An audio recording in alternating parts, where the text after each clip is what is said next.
Are you ready for your time management revolution? If so, it's helpful to know how to get back on track when everything around you implodes. Usually, the thought of how to get back on track doesn't occur when you're in the midst of a lousy situation. Instead, you're usually channeling Nancy Kerrigan and screaming, "Why, why, why?" And maybe you're doing this with a mixture of tears and anger and laughter and anxiety and feel like surely you're about to go mad. Ever been in one of those moods? This is what I experienced for several weeks earlier this year. The negative part of me was saying, "You've been dealing with this crap for a month." The positive part of my brain was saying, "It's only been 3 weeks and a half." On the specified evening, my new website design began its migration to the public eye. I knew the website would be down for a few hours during the transfer, which is why I asked for an evening migration. The next day, there were a slew of problems to deal with. For instance, nobody on my team could log into the admin panel. This is a problem if you want to have control of your website. Fortunately, it was resolved within a day. Another problem: only my new web pages transferred over correctly. The 100 plus old pages, which contained the special sauce that Google looks for, showed up either blank or with jumbled text. This was a major problem because these pages had been given to prospective clients and meeting planners and scheduled in social media posts for the upcoming future. The promotion for my then new book had to be put on hold. When people landed on those pages and saw nothing or a mess, they'd leave in an instant instead of sticking around to find out more about how I can help them with their productivity. Problems. On mobile devices, the first item that appeared on my website was a blurred logo. The next item that appeared when you scrolled down was a blurry photo of some guy at a podium. As society migrates away from desktops and onto mobile devices, this first impression on the mobile device was a major strike against my business. Then, for 10 solid days, my website experienced the red screen of death because Google Chrome had labeled it as a deceptive website. This not only prevented people from going to my website, which is how I get business, but it also generated messages from many people in my life. While I was so grateful to them for taking the time to let me know my website didn't work, that added to my workload. And those were just a few of the problems. Yeah, I vented. That's exactly what I did during this process. But then it was time to figure out how to get back on track.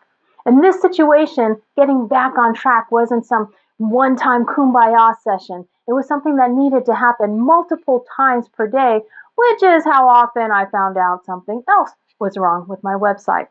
Now, you might not be dealing with a website. Maybe that's not the challenge you have right now, but perhaps you do have an ongoing situation in your work life or personal life. So, how do you get back on track when crap is happening?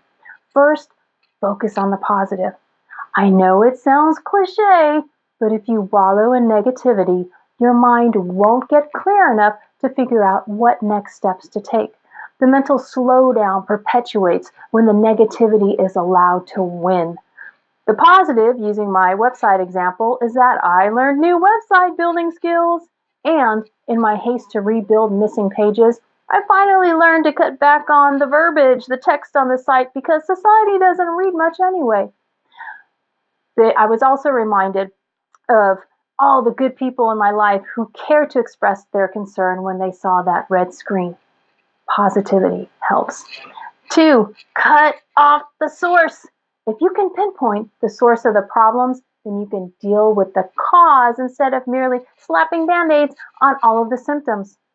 Part of the source of some of my website's ills was that my web design guy added and deleted items without the knowledge of my web host security guy. Each time I pointed out a problem, they set about solving it. What they did would cancel each other out and perpetuate the problem or create new ones. Once I realized this was happening, I asked the web designer to clear additions and deletions with the security dude to make sure they were both on the same page. Eventually, that red screen of death disappeared. A third thing you can do is handle the issue with humor. You'll go nuts if you're stressed out 24/7, so you've got to inject some humor into the situation at some point just to relax for a bit. Of course, when your income dries up for a month and there's no prospective income in the pipeline because of everything that's happening, this is easier said than done. But it must be done if you're going to clear your mind enough to think about what to do next. When, in the midst of all this red screen nonsense, I had to speak to a group of 125 people who I was under contract to provide resources to be digitally delivered, I cracked a joke about how the resources wouldn't be on time, haha, because my specialty is time management. They wouldn't be on time because Google Chrome and I weren't getting along. We were on the verge of a breakup. While I was so irritated that my integrity might be called into question because I couldn't deliver what was promised by the deadline, I was able to forgive myself because they could forgive me. Through humor, they understood and gave an empathetic chuckle about the situation. 4, decide on the quickest quality fix. What's the first step you can take that will alleviate the biggest pain point? What's the next step and the next? Lay this out in a list specifying the solutions, the timeline, and who's responsible for carrying these out.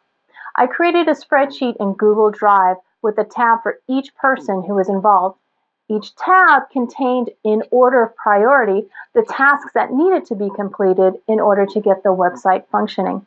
This helped to prevent us from stepping on each other's toes, and everyone understood who needed to do what in which order. Allow yourself to express your emotions when you're stressed, but don't let it consume you. Throw that tantrum. Then begin dissecting your plan to get back on track. The faster you lay out your plan and get everyone on board, the sooner your stress levels will lower. And then you can return to your happy, productive self. Remember, even in the midst of chaos, you do have the power to tell your time what to do.